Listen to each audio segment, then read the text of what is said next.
There is a kind of humiliation that doesn't require physical blows. Just a single sentence spoken in a crowd is enough to leave a scar that lasts a lifetime. I once thought that after a divorce, the only thing you lose is a marriage. But no, I lost my reputation, my self-esteem, and my right to hold my head high as a human being. That night, in the middle of a lavish wedding reception where people were raising their glasses to toast a new romance, I, the ex-wife, was publicly humiliated by my former husband. I was called a cheap escort to my face, compared to his new bride, the daughter of a powerful CEO, like a worthless, discounted item. They laughed. They looked at me with a mix of pity and absolute contempt. And I stood there alone. I didn't defend myself, nor did I explain, because there are certain truths that, when spoken at the wrong time, lose their weight. But what no one expected was that just a few minutes later, when the most powerful man in the room made his entrance, when everyone was waiting for him to raise a glass to his new son-in-law, he bypassed everyone. He walked straight toward me, and in front of hundreds of elite guests, he bowed his head deeply. His voice was low and raspy as he said, "Good evening, Madam Chairwoman." From that exact moment, the entire wedding reception turned into an absolute nightmare for them. I received my ex-husband's wedding invitation on a drizzly afternoon. I had just gotten off a late shift and was standing under the awning of a 7-Eleven near my modest walk-up apartment in Chicago. The envelope was thick, ivory-colored, and embossed with gold lettering, the kind you hold and instantly know it wasn't cheap. The FedEx courier read my name perfectly, matching my apartment number without a single mistake. I stood in silence for a few seconds, holding the invitation.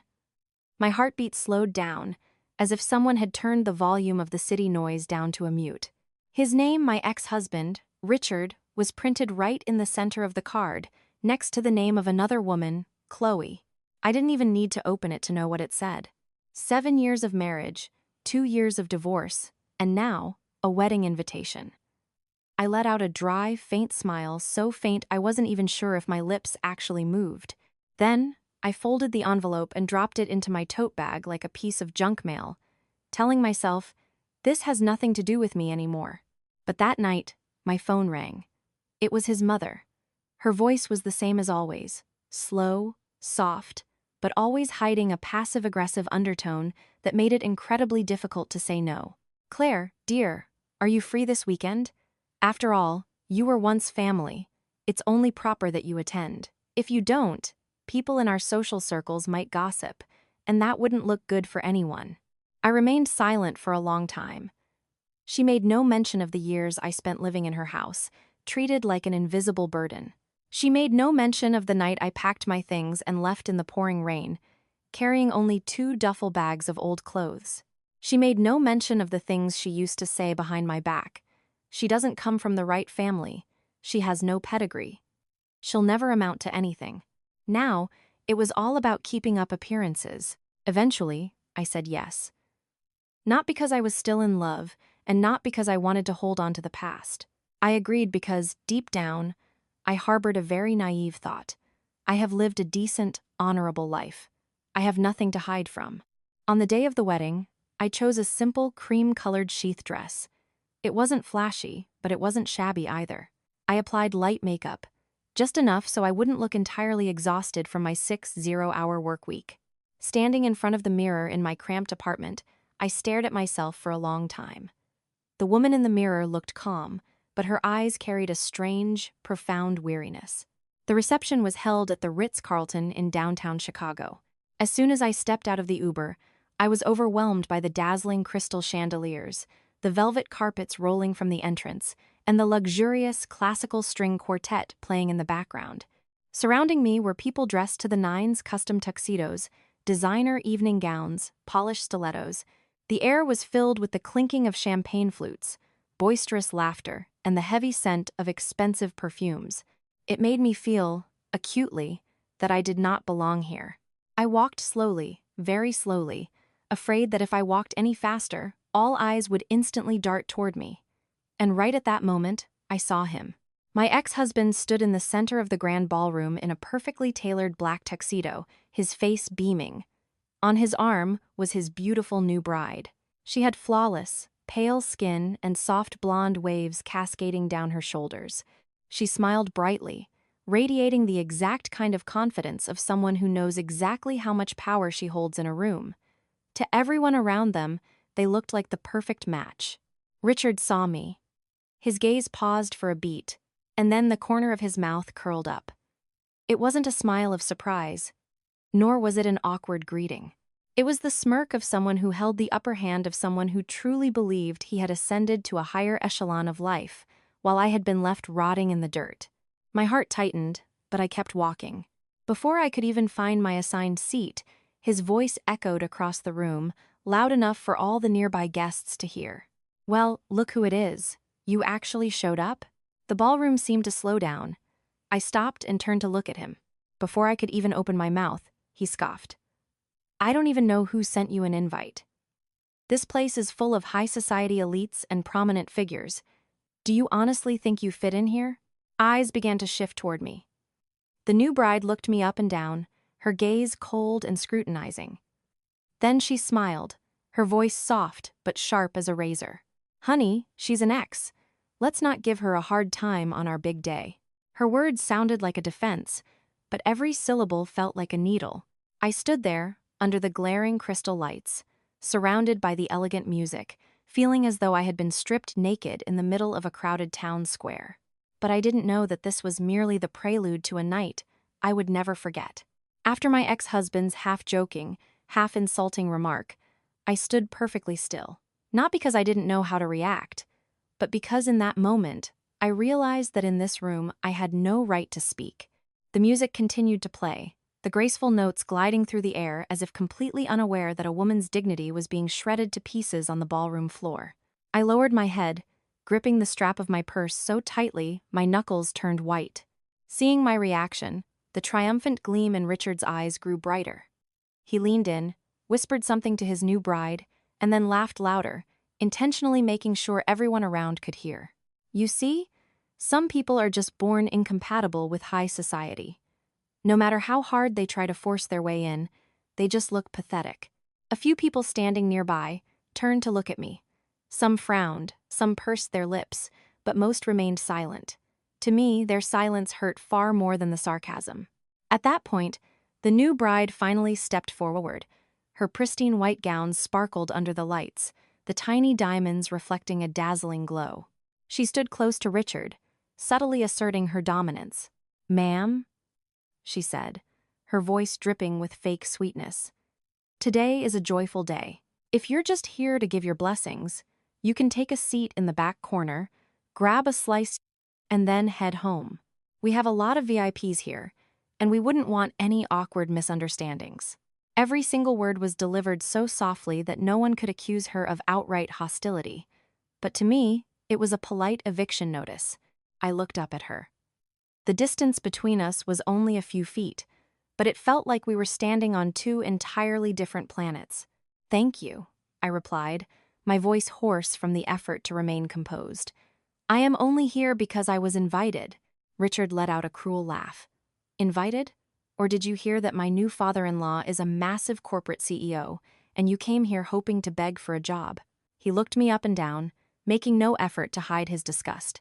"Oh, wait!" He lowered his voice, but kept it just loud enough for the VIP tables to hear. "Are you still doing that kind of work? Or have you finally moved on from being a cheap gold digger?" I heard every word, so clearly that my heart violently lurched in my chest. A woman standing nearby tugged her friend's sleeve and whispered, "Is that the ex-wife? She looks so basic." Another man chuckled quietly. "Probably lived in the slums, trying to crawl her way up." The whispers weren't loud, but in the hushed tension of the ballroom, they sounded like knives slicing through flesh. I suddenly remembered the final days of our marriage. The nights I sat up, waiting for him to come home to a cold dinner. The times he snapped at me because I wasn't bringing in the massive paychecks his friends' wives were. The familiar insults. "What do you even do for me besides sit at home? Look at other men's wives." On the day I signed the divorce papers, he didn't try to stop me.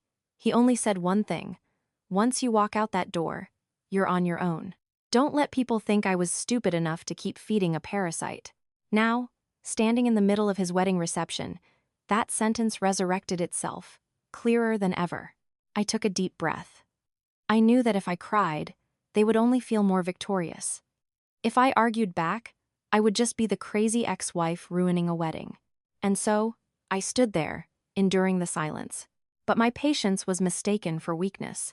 Richard turned back to the crowd, raising his champagne flute.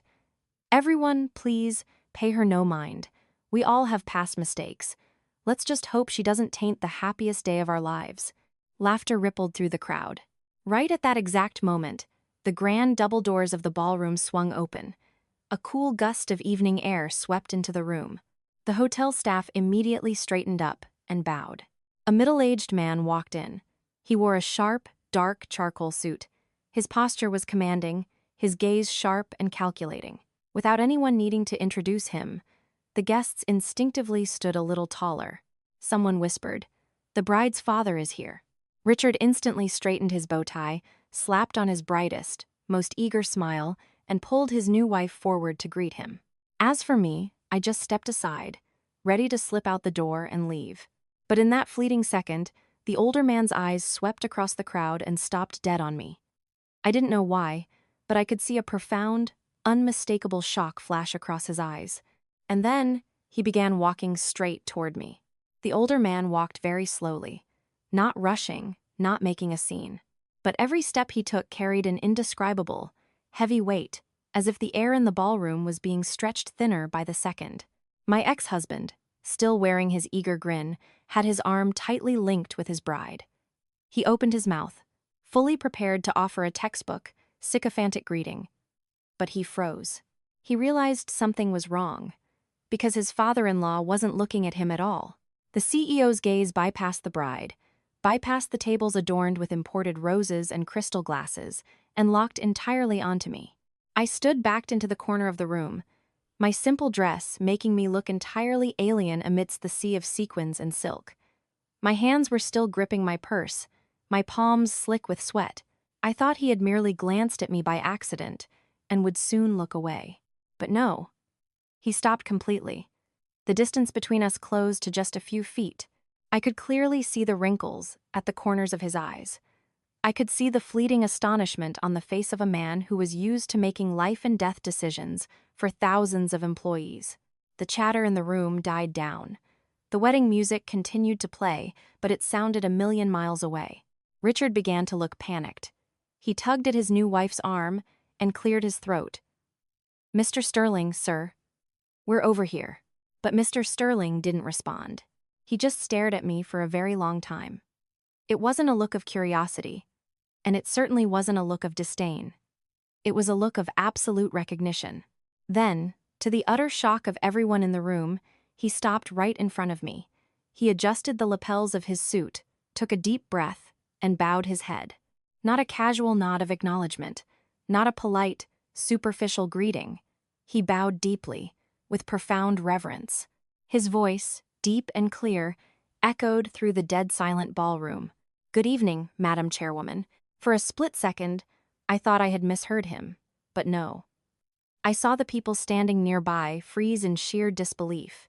A few champagne flutes trembled in the hands of their owners. Some jaws literally dropped. The new bride stood stiff as a board. Richard looked as if he had just been backhanded across the face. "Sir, what are you saying?" he stammered, his voice cracking. No one answered him. "Mr." Sterling held his bow for a few seconds before slowly lifting his head, his eyes stern. "Did I greet you incorrectly?" he asked me. His voice wasn't loud, but it carried enough authority to send a chill down anyone's spine. I stood motionless. Not out of fear, but because I had been preparing for a moment like this for years. I just never expected it to happen quite like this. "Chairwoman," he repeated, softer this time, as if seeking confirmation. "I never expected to run into you here." The entire ballroom seemed to hold its breath. The eyes that had just looked at me with contempt now shifted into pure, unadulterated panic. The cruel whispers from earlier vanished without a trace, replaced by a suffocating silence. Chloe turned to look at her husband, the color draining from her face. "Richard, what is going on?" Richard swallowed hard, his throat desert dry. He turned back to look at me. The smug arrogance was completely wiped from his eyes. leaving nothing but terror and disbelief. You're a chairwoman? What? He asked, his voice shaking. I looked at him. For the first time that entire evening, I looked him dead in the eyes without flinching. I smiled, a very light, effortless smile. You don't need to know right now, I said slowly. At least, not the way you're currently thinking. Mister. Sterling whipped his head around to glare at Richard, his eyes turning ice cold. What did you just say to my chairwoman? That question dropped into the ballroom like a boulder. Richard's feet were glued to the floor. He knew perfectly well that one wrong answer right now wouldn't just ruin his wedding, it would obliterate his entire future.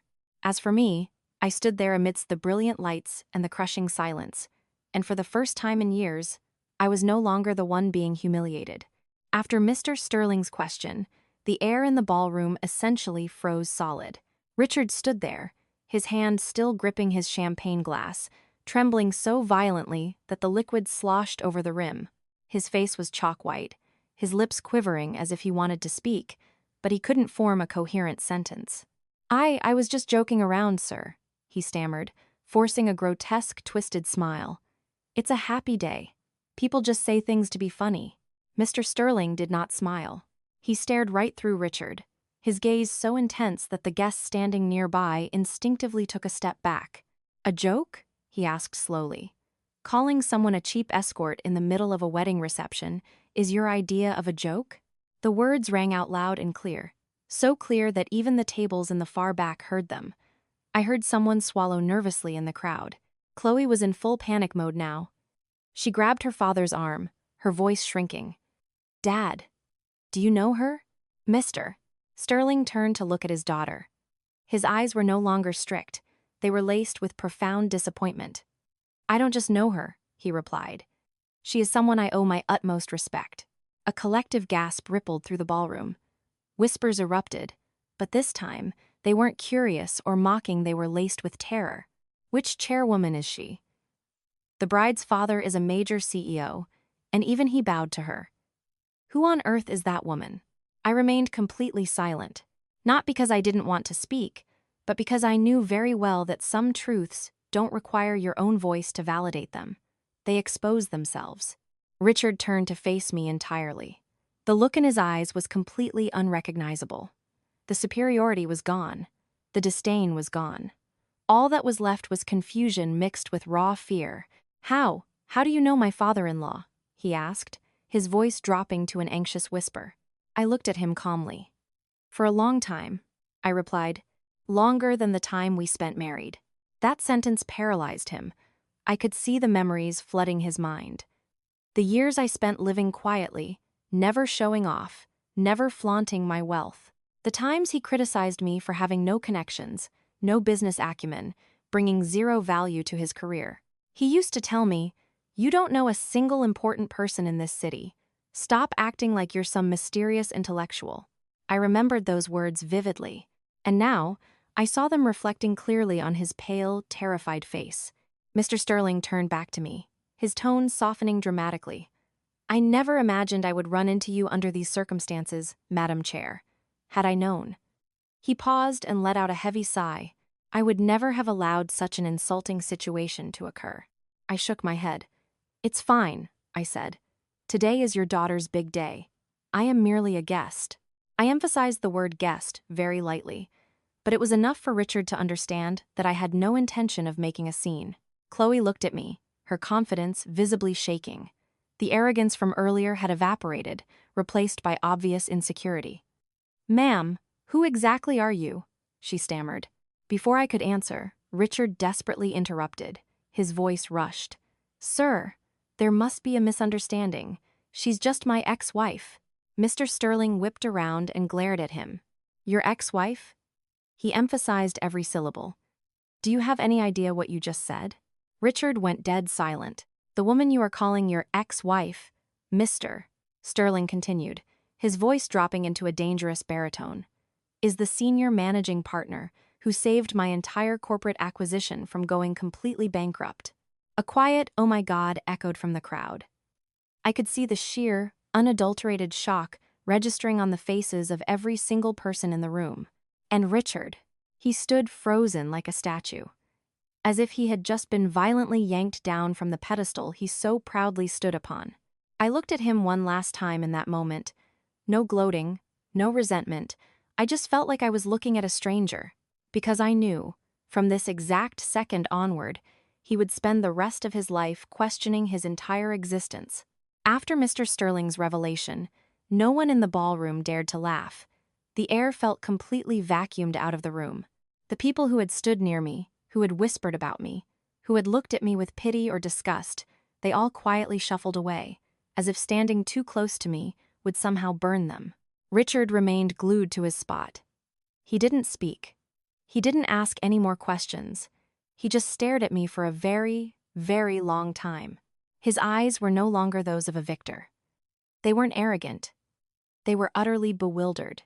He looked like a man who had just discovered that the painting he had stared at for years was entirely fake, and now that the real masterpiece had been revealed underneath, he had no idea what to believe anymore. "Claire," he whispered, his voice so quiet only I could hear. What exactly were you doing all those years?" I didn't answer immediately, not because I didn't want to, but because the question had arrived years too late. I looked away, staring up at the glittering crystal chandeliers. In my mind, the old memories slowly rushed back, vivid down to the finest detail. Back then, when we were still married, I stood in a position of power he couldn't even fathom. I worked as a senior executive for one of the largest private equity firms in Chicago. I operated behind the scenes, no press, no grandstanding. My job was risk assessment, corporate restructuring, and making executive decisions where a single misstep could cost hundreds of people their livelihoods. But when I came home, I was just a wife in an old t-shirt, cooking dinner, waiting for her husband to come home late. I never bragged. I never told him. I believed that a marriage didn't need resumes and bank accounts to prove its worth. That was until my firm was hit with a massive internal crisis, a hostile takeover attempt that brought a wave of legal and financial fallout. I was asked by the board to step down from all public-facing roles and temporarily disappear from the market. No title, no status, no power. I agreed, because at the time, I foolishly thought I could easily rebuild, but I didn't expect that the period I spent disappearing would be the exact moment my marriage fell apart. Richard changed. He became irritable. He constantly compared me to other executives' wives. He viewed my silence and my lack of a corporate title as uselessness. "You don't know anyone. What do you even bring to my career?" I listened, and I stayed silent. Not because I was weak, but because I believed we would weather the storm. Until the day I signed the divorce papers. That day, I walked out of his luxury condo with 2 duffel bags of clothes. No begging, no explanations. I chose to completely vanish, not to seek revenge, but to save myself. I returned to my old industry. I rebuilt my empire from the ground up. Slowly, quietly. No media coverage, no elite galas, no public appearances. And then, I returned. I didn't need to make a lot of noise. I didn't need to prove anything. I just needed to be in the right place at the right time. Now, standing in the middle of his wedding, Richard finally understood. He had spent years living next to a woman he had never truly seen. "I didn't know," he whispered, his voice cracking. If I had known back then, I turned to look at him. This time, I didn't smile, and I wasn't cold. I just spoke very softly. "Whether you knew or not doesn't matter anymore." That sentence killed him, because he understood that what I just said wasn't a grudge, it was an absolute, finalized ending. Mr. Sterling cleared his throat gently, pulling me back to reality. "Madam Chair," his voice was low, "do you need me to clarify things with the guests?" I shook my head. "No need," I replied. "Today is a celebration. This is enough." But I knew that for Richard, his celebration had permanently morphed into a day he would be haunted by for the rest of his life. After I said those words, a bizarre stillness fell over the room. No one dared to pick up their interrupted conversations. No one dared to laugh or drink. The music continued to play, but it sounded distant and out of place, as if it belonged to a world I no longer stood in. Richard stared at me, and his eyes held neither pride nor anger. There was only one thing left, the sheer terror of loss. He took a step forward, unconsciously grabbing my wrist. "Claire, wait." His voice was low and trembling. "Can we talk about this later?" I looked down at his hand, gripping my wrist. Once upon a time, I used to wait for that hand. I used to pray it would pull me back whenever I was exhausted. But now, it just felt entirely foreign. I gently pulled my arm away. "Let go," I said softly. "You're embarrassing your wife." Chloe stood just a few feet away. The blood had drained from her face, her lips pressed tightly together. Ever since her father had bowed to me, the confident, radiant smile she wore had completely vanished. She looked at her new husband with a mix of panic and deep betrayal. "What the hell are you doing?" she asked, her voice shaking. "You're grabbing your ex-wife's hand in the middle of our wedding?" Richard flinched. He looked at Chloe, then back at me, like a man trapped between two cliffs with no idea which way to jump. I just want to clear things up," he stammered. "Just give me a few minutes." I shook my head. "There is no need," I replied. "Some things don't change, no matter how clearly you explain them." Mr. Sterling stepped forward. His voice was calm, but laced with absolute authority. "Richard, that is enough." Just one sentence, but it forced Richard to freeze. He dropped his arms to his sides, looking utterly defeated. Chloe couldn't hold it in anymore. Her voice choked with tears. "Dad, I don't understand. Who is she? Why? Why is everyone looking at me like this?"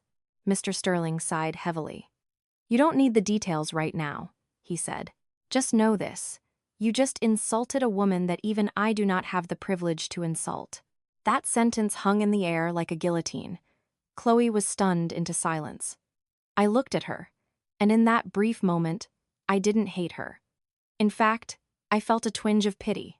Because she was exactly like I was all those years ago, believing that her marriage was an impenetrable fortress, completely oblivious to the fact that the foundations beneath her were already collapsing. I turned back to Mr. Sterling. "I should get going," I said. "I don't want to disrupt the evening any further." He nodded, his eyes filled with genuine apology. "I will have my driver take you home, Chairwoman." I smiled and shook my head. "That won't be necessary. I can get a cab." I turned around and began walking slowly toward the exit. The clicking of my heels echoed sharply against the marble floors. No one spoke. No one tried to stop me. I could feel the eyes boring into my back, no longer filled with disdain or pity, but with pure awe and fear. As the grand double doors opened, a rush of cool Chicago wind hit my face. I stopped for one brief second and looked back over my shoulder. Richard stood there in the middle of the dazzling ballroom, sandwiched between his new bride and his powerful father-in-law, surrounded by brilliant lights and expensive music. But his face was entirely empty. He had just gained a wedding and simultaneously lost the one thing he could never, ever get back. I stepped outside. The heavy doors clicked shut behind me, and for the first time in many, many years, I felt truly, completely free. The wedding reception ended much earlier than planned. No one said it out loud, but everyone felt the atmosphere had been irrevocably shattered. The DJ's subsequent tracks felt forced. The toasts were raised out of awkward obligation, rather than genuine joy. People smiled, but the smiles didn't reach their eyes. And in just one night, the story began to spread. It didn't need the Wall Street Journal or Twitter. All it took were hushed conversations in the boardrooms and country clubs of the Chicago elite. "Did you hear?" The CEO bowed to the groom's ex-wife. Word is the ex-wife is a heavy hitter in private equity. The groom thought he was marrying up, but he threw away a diamond for a rhinestone. Those whispers reached Richard's ears very quickly. 3 days after the wedding, he started feeling the shift. Meetings were suddenly postponed. Business partners who used to call him directly now routed him through their assistants. Lucrative deals that were essentially guaranteed were suddenly under review. He wasn't stupid. He knew exactly what was happening. It all traced back to that wedding reception. He started coming home later. He started drinking more. Dinners in his luxury Gold Coast condo became suffocatingly silent. Chloe didn't smile as much anymore. She started asking questions. "You said she was nobody. You said she didn't know anyone. So why did my father act like that?" Richard couldn't answer. Not because he didn't want to, but because he himself didn't fully comprehend what he had thrown away. As for me, after leaving the Ritz that night, I didn't go straight home. I walked for a long time. The downtown streets were quiet, the wind was cool, and the amber streetlights reflecting off the wet pavement felt incredibly peaceful. I stopped at a small 2-4 hour diner, the kind of place where I used to sit for hours, agonizing over whether my marriage was worth saving. I ordered a hot chamomile tea. I sat alone. No one recognized me. No one looked at me with judging eyes. And I realized that this quiet existence was exactly what I wanted. The next morning, I walked back into my corporate office. No fanfare, no dramatic boardroom entrances, just my familiar stacks of portfolios, spreadsheets, and cold, hard numbers. My staff greeted me with deep respect, not because of my title, but because they knew I was the one who steered the ship when the waters were the roughest. Mr. Sterling called me later that afternoon. "I sincerely apologize for the other night," he said. My son-in-law had no idea what he was saying. I just smiled. "It's in the past," I replied. "Everyone eventually pays the price for their own choices."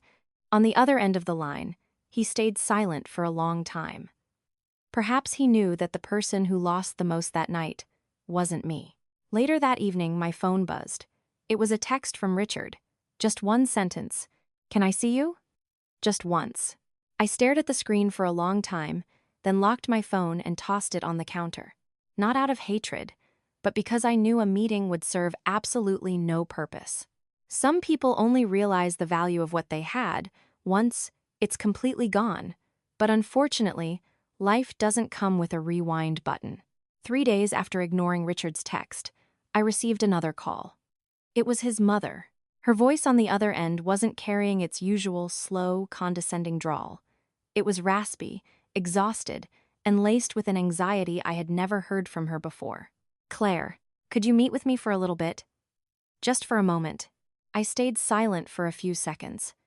If this had been the past, I probably would have declined immediately. But now, I knew this meeting was inevitable. I agreed. We met at a modest local cafe, nothing fancy, not crowded, a very grounded place, much like the diners I used to sit in during my lunch breaks years ago. She arrived early. She had lost weight. Her eyes had lost their sharp, judgmental edge, and the arrogant posture of a woman who thought she held all the cards was completely gone. "I'm sorry," she said the moment I sat down. "I'm sorry for the way I treated you all those years." I looked at her. My heart didn't stir with the vindication I once thought I'd feel. It was just an overwhelming sense of emptiness. "That's all in the past," I replied. "I assume you didn't call me out here just to apologize." She lowered her head. "Since the wedding, everything has been a mess," she said. "His business is failing. The new in-laws are freezing him out." I understood. I didn't need her to elaborate. I could guess the rest. "My son," she hesitated. "He wants to see you." I didn't answer. A few moments later, the cafe door chimed open. Richard walked in. He looked noticeably thinner. His dress shirt was wrinkled, his tie was undone, his face was haggard, and his eyes had lost all of their signature arrogance. He looked at me, speechless. We sat across from each other, separated by a tiny wooden table, yet it felt like we were oceans apart. "I'm sorry," he finally spoke, "for everything." I listened without interrupting, without reacting. "I had no idea what you were going through those years," he continued, his voice dropping. "I thought you were doing nothing. I thought you were just mooching off me." He let out a pathetic, miserable laugh. Turns out, the most clueless person in the room was me. I stared at him for a long time. In his eyes, I no longer saw the ghost of my ex-husband, nor did I feel the lingering anger of a betrayed wife. He was just a stranger I used to know, and our paths no longer crossed. If I hadn't said those things at the wedding, his voice choked up, would things be different? I shook my head slowly. "No," I replied. "Even if you had kept your mouth shut that night, the ending would be the same." He froze. "Because," I continued, my voice perfectly level, "the problem wasn't what happened at one party. The problem was how you looked at me for 7 years." His mother sat next to him, tears silently streaming down her face. "I won't blame you anymore," she whispered. But you can never come back, can you? That sentence cut the final thread of hope he had been clinging to. Richard bowed his head. I understand, he said. I just wanted to say I'm sorry. I nodded. You said it. I heard it. That is enough. I stood up. I didn't raise my voice. I didn't express any rage. I simply closed the book on that chapter of my life. When I walked out of the cafe, a light drizzle was falling over Chicago. Tiny raindrops hit the pavement, streaking the concrete before disappearing. I took a deep breath. Some reunions aren't meant for reconciliation. They are meant to help you walk away with a lighter heart. After that meeting, I never received another call from Richard or his family. Not because they didn't want to reach out, but because everything that needed to be said had been said. I returned to my normal rhythm. Going to the office on time in the morning, grabbing a quick, simple lunch, and coming home earlier than I used to. I'd read a book or cook a light dinner. My life wasn't loud or glamorous, but it was no longer heavy. The people I worked with got used to my quiet presence. I didn't attend lavish galas. I didn't give keynote speeches on grand stages. I stayed exactly where I felt I belonged. Once, a junior associate asked me, "Don't you feel like you're missing out? If you publicized your status, everyone in the industry would bow down to you." I just smiled. When you no longer need people to bow to you, I told him, that's when you are truly free. Meanwhile, on the other side of the city, Richard was facing the prolonged consequences of his actions. It wasn't an explosive, headline-grabbing bankruptcy. It was a slow, agonizing bleed. His career plateaued. Partners who used to be open with him became guarded. Promises of joint ventures were delayed indefinitely. Inside his new marriage, things were no better. Chloe began looking at him differently. The admiration was gone, replaced by suspicion. The absolute trust had morphed into constant wariness because she realized that this man had brutally degraded the person who had stood by him the longest. One evening, he sat alone in his luxury condo. The living room lights were blazing, but he felt entirely hollow. He finally realized a truth that had come much too late. Silence doesn't mean weakness. Simplicity doesn't mean insignificance. Sometimes, it's only after a person leaves that you realize you were standing next to immense value the entire time. As for me, on a late Sunday afternoon, I took a walk along the Chicago Riverwalk. The wind blew gently off the water, creating small ripples on the surface. I stopped and stood there for a long time, watching the crowds of people pass by. I didn't think about the past anymore. No resentment, no regrets. Because I understood that everything that had happened led me to this exact moment of peace.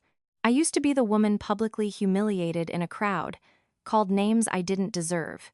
But in the end, the person who had to bow their head wasn't me, it was the people who didn't know how to value what they had. I kept walking, blending into the crowd. No one recognized me, and I didn't need them to. Because I knew with absolute certainty that a person's worth is not measured by how many people applaud them. It is measured by whether they can hold onto their own dignity when the lights go out. After the wedding, Richard's life didn't collapse overnight like a dramatic movie plot.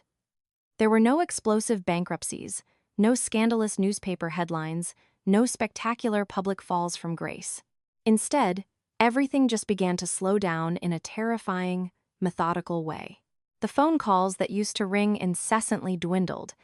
Meetings that used to be booked weeks in advance were rescheduled for vague reasons. Firm handshakes and promises of partnerships turned into non-committal phrases like, "Let me run it by my team and get back to you." He began to realize something he had never paid attention to before. When the halo of power isn't backing you up anymore, people look at you differently. In the mornings, he still put on a tailored suit, still drove his Porsche to his downtown office, still sat in his leather chair. But the atmosphere had fundamentally shifted. His employees greeted him with less enthusiasm. His clients spoke to him with blatant caution. No one insulted him to his face, but no one truly respected him the way they used to. He didn't dare ask why. Because there are some questions where just uttering them out loud proves you are already in a free fall. In the evenings, he returned to the high-rise condo he shared with his new wife, a place decorated lavishly to symbolize his ultimate success. The lights were on, but the space felt chillingly cold. Chloe no longer excitedly showed him their wedding photos. She no longer gossiped about how jealous her friends were of them. She started retreating into silence, her eyes frequently locking onto him, as if she wanted to ask something, but stopping herself at the last second. In those stretches of silence, he started to remember. He remembered the small things. He remembered the woman who used to sit and wait for him to eat dinner, even when the food had gone cold. He remembered the nights I quietly cleared the table while he was out drinking with clients. He remembered how I used to listen to him complain about the stress of his job, even when I was exhausted from mine. Back then, he thought that was just the baseline. He thought that was what a wife was supposed to do. He thought my silence meant I had nothing of value to say. Only now, when there was no one standing behind him to hold up the sky, did he realize that my silence wasn't because I lacked value. It was because I had chosen not to flaunt it. Late one night, he sat alone in his living room. The scotch in his glass had dried up hours ago. Outside his floor-to-ceiling windows, the Chicago skyline was glowing, crowded, and vibrant, as if nothing in the world had changed. He was the only thing that wasn't the same. He unlocked his phone and scrolled back through years of old text messages between us. No arguments, no nagging, just mundane, everyday questions. Did you eat yet? Come home safe. Back then, he found those messages annoying. Reading them now, it felt like a knife twisting in his gut. During that exact same time frame, my life had decelerated beautifully. I went to work on time. I ate simple lunches. I came home, cooked for myself, read a few chapters of a book, and went to bed early. There was no one waiting for me, but there was also no one capable of hurting me anymore. Sometimes, standing by my window, looking at the city lights, I would wonder, if I hadn't chosen to stay silent back then, would things have been different? And then I would smile to myself. No, because the issue was never whether I spoke up or stayed quiet. The issue was whether the person across from me was willing to listen. And now that the tables had completely turned, I understood clearly. I didn't climb higher to escape him. He walked himself off the ledge. Life doesn't need to punish anyone. It merely strips away the things that don't belong to you, forcing you to see exactly where you stand. On a late afternoon, with a light drizzle falling over the city, my phone buzzed just as I stepped out of my office building. It was Richard's mother's number. I stared at the screen for a long time, not because I was hesitating, but because I knew this call was bound to happen eventually. "Claire, could you meet me for a bit?" Her voice lacked the ironclad stubbornness of the past. It was low, fatigued, and carried something that sounded remarkably like remorse. We met at a small, unassuming coffee shop, tucked away in a quiet alley, nothing upscale, not crowded at all. It was the complete opposite of the high society venues she used to frequent. She was already there when I arrived. She sat with both hands wrapped around a lukewarm cup of coffee, staring out the foggy glass window. Her posture was more stooped than I remembered, and her hair had visibly grayed. When I walked in, she instinctively stood up, then awkwardly sat back down. "Please, sit," she said softly. We sat across from each other. The air between the former mother-in-law and daughter-in-law was thick with a heavy, unnatural distance. She was the first to speak. "I am so sorry, Claire." Those words dropped so quietly, yet to me, they felt heavier than any of her past criticisms. "I'm sorry for looking down on you," she continued, her voice shaking. "I thought pedigree and old money were the most important things. I thought you couldn't do anything for my son's career." She lowered her head. I was so wrong. I remained silent. Not out of lingering anger, but because I realized the emotion inside me wasn't resentment anymore. It was just a profound sense of letting go. "After the wedding," she went on, "everything fell apart. His business is struggling. Her family is icing him out. The new wife isn't the sweet girl she was at the start." I understood. I didn't need to ask for details. She looked up at me, her eyes red. "If I had just treated you better back then, maybe everything would be different." I gently shook my head. "Helen," I said softly, "this didn't happen because of just one person." She froze. "Some things shatter," I continued, "not because of poverty or lack of status, but because people forget how to cherish the ones standing right next to them." A tear slipped down her cheek. This time, She didn't wipe it away. I know, she choked out, but knowing it now is too late, isn't it? I didn't answer. The question itself held the answer. Before we parted ways, she reached out and took my hand. The grip that used to feel so controlling and overbearing now just felt frail. "Have a good life, Claire," she whispered. "Even though you aren't my daughter-in-law anymore, I truly hope you find peace." I nodded. At that exact moment, on the other side of town, Richard was navigating the heaviest days since he had remarried. The arguments had become frequent. They weren't screaming matches. They were exhausting, drawn-out wars of attrition. Chloe looked at him with nothing but suspicion. "You told me she was a nobody," she demanded. "So, what exactly were you hiding from me?" He couldn't answer, because he himself never imagined that the woman he so easily discarded was someone his new, powerful in-laws feared. The trust in their luxury condo began to crack, and for the first time, Richard realized that some mistakes cannot be fixed with a simple "I'm sorry." When I left the cafe, the rain had stopped. The gray sky was giving way to a faint sliver of light on the horizon. I walked slowly down the familiar sidewalk, my heart lighter than it had been in years. Some apologies come far too late, but they still need to be spoken not to reopen the past, but to close the door with grace. In the days following my meeting with his mother, I felt a deep clarity. There are doors in life that, once closed, block out all the noise on the other side. No matter how loud it gets, it can no longer disturb your peace. Meanwhile, back in Richard's luxury condo, the atmosphere grew heavier by the day. The lights were on every night, but the apartment had completely lost its warmth. Chloe started coming home later. Shared dinners became a rarity, replaced by rushed, silent meals where they sat on opposite ends of the kitchen island, glued to their phones. Questions that seemed insignificant quickly became the spark for smoldering, bitter arguments. "You said she didn't know anyone. You said she lived off your paycheck. What else did you lie to me about?" Richard sat in silence. He didn't argue back, and he didn't try to justify himself, because he realized that any explanation he gave now would just sound pathetic. It wasn't that he lacked excuses. It was that his excuses were built on the fundamental disrespect of another human being. Some nights, they lay in the same California king bed, but the distance between them felt like they were in different time zones. Neither turned to face the other. Neither reached out to hold a hand. Chloe never said it out loud, but a very distinct, creeping fear had taken root in her mind. If he could be that ruthless and humiliating to his first wife, am I just next in line? Once trust cracks, no matter how hard you try to paper over it, it bleeds through every glance. Richard began to feel profoundly isolated. It wasn't the isolation of being physically alone. It was the suffocating loneliness of being trapped in a marriage with no one to lean on. He thought back to the old days, the days when I didn't interrogate him, didn't audit his life, and didn't suspect his every move. Back then, he thought my lack of questioning meant I was boring. Now, he finally understood it was absolute trust. As for me, I entered a completely different chapter of my life. It wasn't filled with explosive, glamorous highs, but it was incredibly stable and serene. I dedicated more time to myself. On weekend mornings, I jogged along Lake Michigan, breathing in the crisp air. In the evenings, I cooked the meals I actually wanted to eat, put on a jazz record, and read without anyone rushing me, without anyone judging me.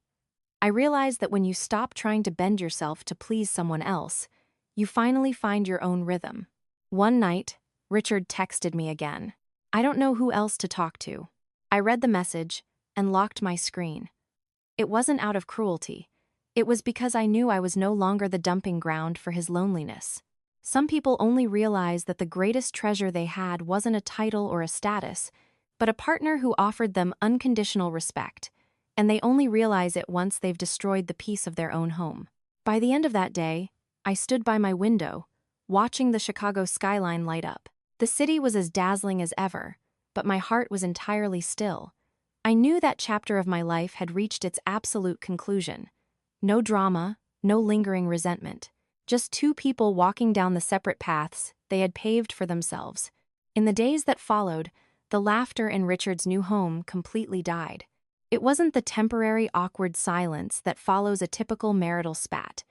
It was a heavy, prolonged suffocation, like a thick fog settling into every corner of the condo. Chloe began packing her things more frequently, not threatening to leave, but acting out of sheer self-preservation. She organized her closets, separated her belongings from his, and drew very clear, invisible boundary lines, something she had never done before. One evening, barely 2 bites into their dinner, she put her fork down. "I want to ask you one last time," she said, her voice low but freezing cold. "In your previous marriage, how exactly did you treat her?" Richard froze. He wanted to say he didn't do anything wrong. He wanted to say it was all a big misunderstanding. But when he looked into his new wife's eyes that no longer held admiration, only a demand for the ugly truth, his throat seized up. He stammered. "I didn't mean to do it. Didn't mean to." She let out a dark, cynical laugh. "You didn't mean to publicly humiliate a woman in front of hundreds of people?" The question dropped onto the marble counter like a butcher's knife. Richard had no answer. Because for the first time in his life, he was forced to swallow a very bitter pill. He was so used to standing above people that when the person beside him stayed quiet, he assumed he had the right to step on them. "I'm not afraid of you being broke," Chloe continued slowly. "I'm afraid of being married to a man who doesn't know how to respect the person sleeping next to him." That sentence paralyzed him. That night, she slept in the guest room. Richard sat alone in the living room for a very long time. The lights were blazing, but the space was so empty, he could hear the ticking of the wall clock echoing. For the first time, he didn't blame anyone else. He didn't blame me.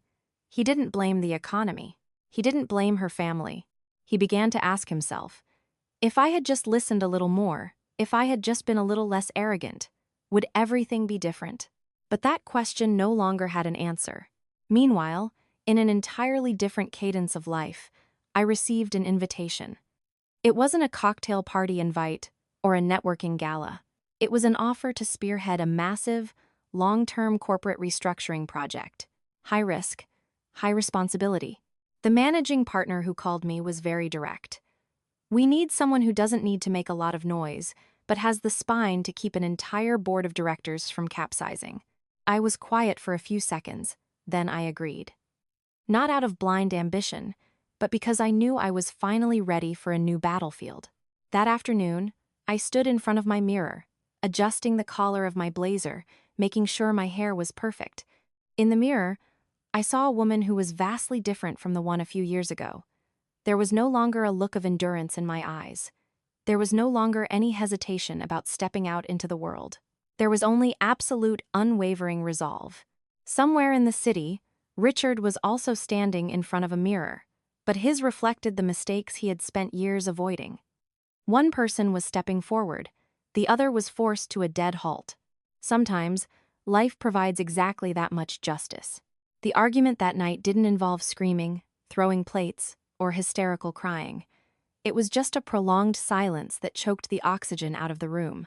Chloe stood by the floor-to-ceiling windows for a long time, her arms crossed, staring out at the city grid, though she clearly wasn't looking at the view. Richard sat at the dining table, his phone placed face down, looking as if he no longer had the energy to read another bad email or text.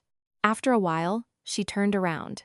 "I've made up my mind," she said, her voice remarkably calm. "We need to end this." Richard looked up, not out of shock, but because he had been waiting for that exact sentence for weeks. "End this? How?" he asked, even though he already knew the answer.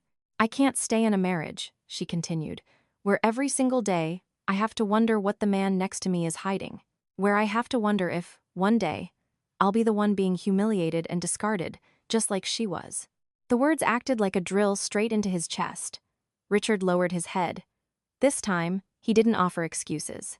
He didn't beg her to stay, because he knew that once trust shatters, no amount of apologizing can glue it back together. "I'm sorry," he whispered. "I never thought it would end up like this." She offered a sad, pitying smile. "It's not because I married the wrong guy," she replied. "It's because you never learned how to respect the person standing beside you." That night, they slept in separate rooms. The next morning, she packed her things. No dramatic exits, no theatrics. Just a few Louis Vuitton suitcases, her personal items, and a note left on the kitchen island. I am not leaving because you are failing. I am leaving because I refuse to wait until I become the one who gets hurt. When the heavy oak door clicked shut, the condo became terrifyingly hollow. Richard stood in the center of the living room for a very long time. For the first time in his life, he understood the true feeling of loss.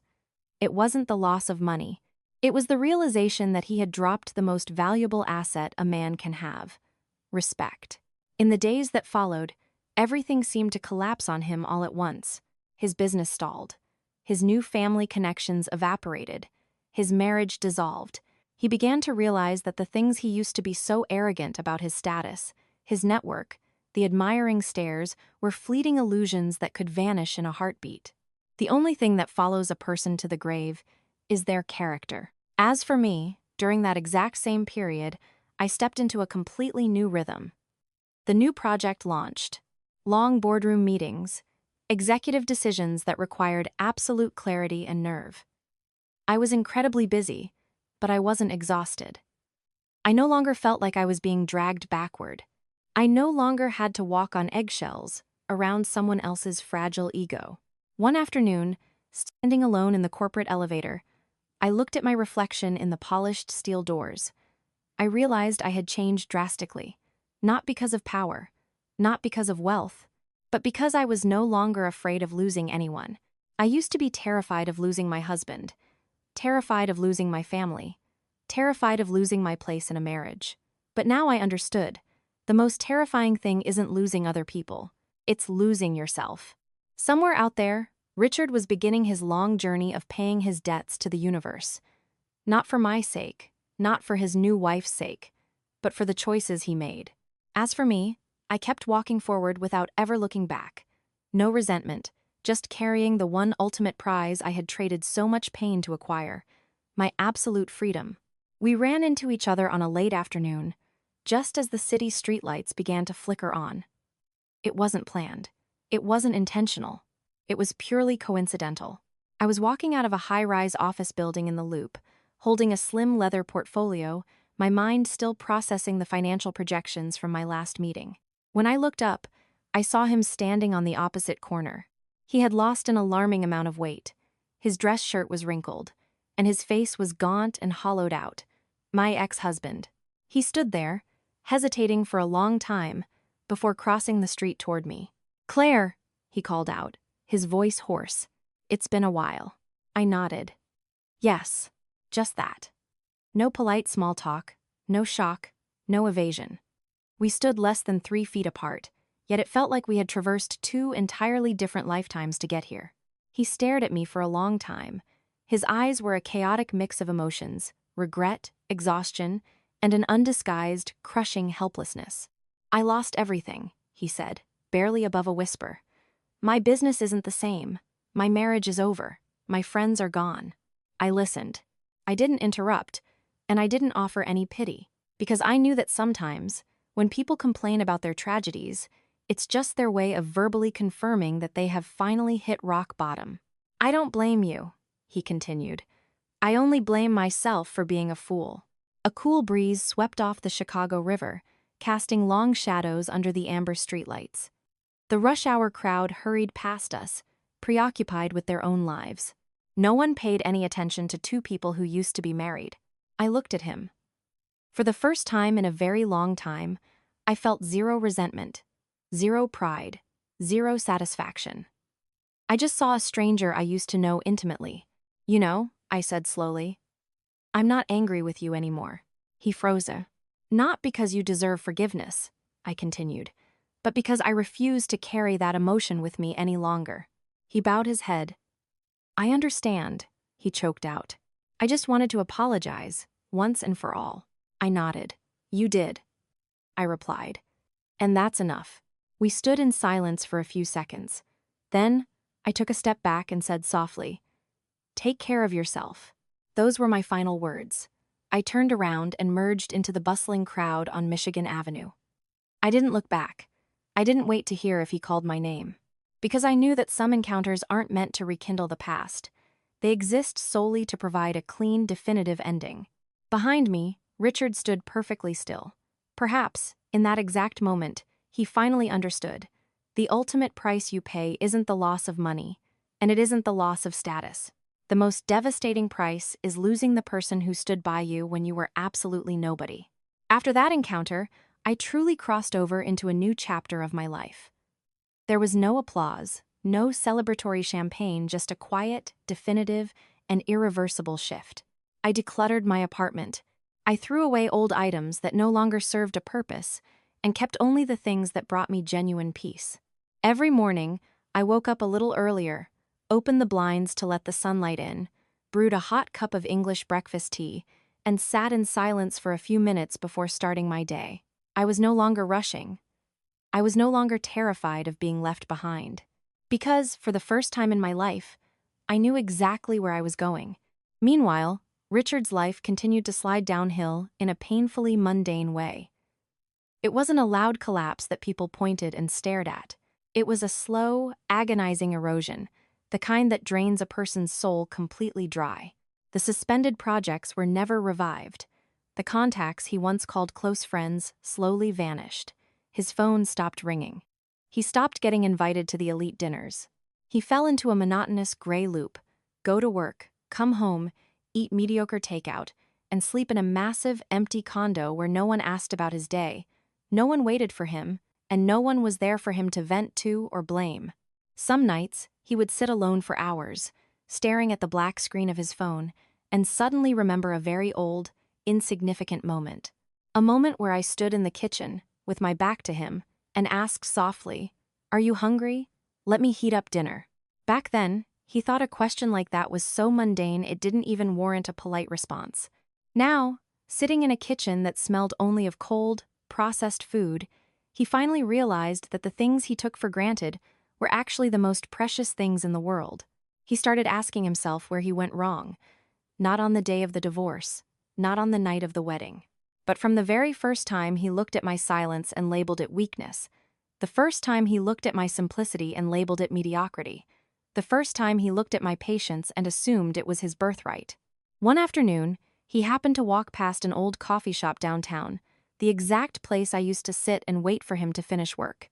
He stopped and stared through the glass for a long time, watching strangers laugh and chat. No one recognized him. No one cared who he used to be. And in that moment, a heartbreaking reality washed over him. Status does not follow a person to the grave. Only the way you treat others remains. As for me, I was standing at the head of a massive boardroom. The lights were bright, the faces around the mahogany table were focused, and multi-million-dollar decisions needed to be made. I sat in my chair. I wasn't higher than anyone else, nor was I lower. I spoke just enough, clear, concise, without any need for theatrics. When the meeting concluded, a newly hired associate turned to me and whispered, "You handled that with absolute steel." I smiled. It wasn't a smile of arrogance, nor was it fake humility. It was just a very grounded, authentic feeling. I was finally standing exactly where I belonged. That evening, I went home early. The Chicago skyline was illuminated, the traffic below was chaotic, but my heart was incredibly still. I cooked a simple meal, put on some soft music, and ate slowly. I had no one sitting beside me, yet I felt completely whole. I suddenly realized that the things I had desperately searched for in my marriage, safety, respect, being truly heard, were things I was entirely capable of giving to myself. Somewhere out there, my ex-husband was still learning how to live with losses he never thought would touch him. And me? I didn't beat him. I just got out in time. And sometimes in this life, just making it out alive is the greatest victory of all. One perfectly ordinary morning, I stood in front of my mirror, adjusting the collar of my blouse before heading to the office. The morning sun streamed through the window, illuminating my face. It wasn't a face of radiant glamour or fierce pride, but it was incredibly steady. I realized I had finally walked through the fire. The years of bowing my head, the times I was looked down upon, the moments I stood in a crowded room with absolutely no one on my side, they were all left behind me. I no longer thought about my ex-husband, not because I had forced myself to forget, but because that memory no longer had the jurisdiction to hurt me. How is he doing? How is he living? Does he regret it? those were no longer my questions to ask. In the end, everyone must carry the consequences of how they treat other human beings. The man who once looked down on me eventually had to learn how to survive in total isolation. Not because I sought revenge, but because he used his own hands to sever the best things he ever had. As for me, I received no grand prize from the universe, no glowing halo, no royal title that forced others to bow to me. The only thing I received was something beautifully simple: peace. I can walk into my office with my head held high. I can go home without fearing the judgmental eyes of a spouse. I can remain silent without my silence being mistaken for incompetence. And most importantly, I no longer have to exhaust myself trying to prove my worth to anyone. Perhaps the greatest lesson of that marriage wasn't the loss itself, but what I learned after I walked out the door. Do not look down on the person who stays by your side when you have nothing. Do not confuse silence for weakness. And do not use temporary power to crush others, because one day that power will evaporate, and all that will be left is your own character. I continue walking through my life. Slowly, but with absolute certainty. I don't need anyone to call me chairwoman. I don't need anyone to bow to me. All I need is to lay my head on my pillow every night, smile, and know that I lived honorably. I never betrayed myself, and I entirely deserve the peace I now hold. And with that, this story comes to a close. The lesson of the story. Life possesses a very strict sense of justice. The way you treat people when they are in a position of weakness will ultimately dictate how life treats you later on. In this story, the woman didn't win because she was wealthier, nor did she win because she held a higher corporate title or more power. She won because of one single thing. She never compromised her own dignity. Some people remain silent not because they are incompetent, but because they refuse to stoop down and fight with those who aren't worth their energy. Some people live simply, not because they have nothing, but because they prefer a life of depth over a life of noise. And some people only realize after they have lost absolutely everything that the most precious thing in the world isn't a title, a bank account, or the admiring stares of high society. It is the person who was willing to stand beside them when they were nobody. A marriage doesn't die from poverty, and a family doesn't shatter from a lack of money. It shatters from a daily lack of respect and a failure to listen. If you are currently in a relationship that forces you to bow your head, to stay quiet just to keep the peace, or to shrink yourself just to fit into someone else's mold, please remember, walking away is not always a failure. Sometimes, it is the only way to save yourself. If this story touched your heart, if you have ever been silenced, if you have ever endured, or if you have ever stood back up after being broken, please like this video to support the channel, Human Nature, and Raw Reality.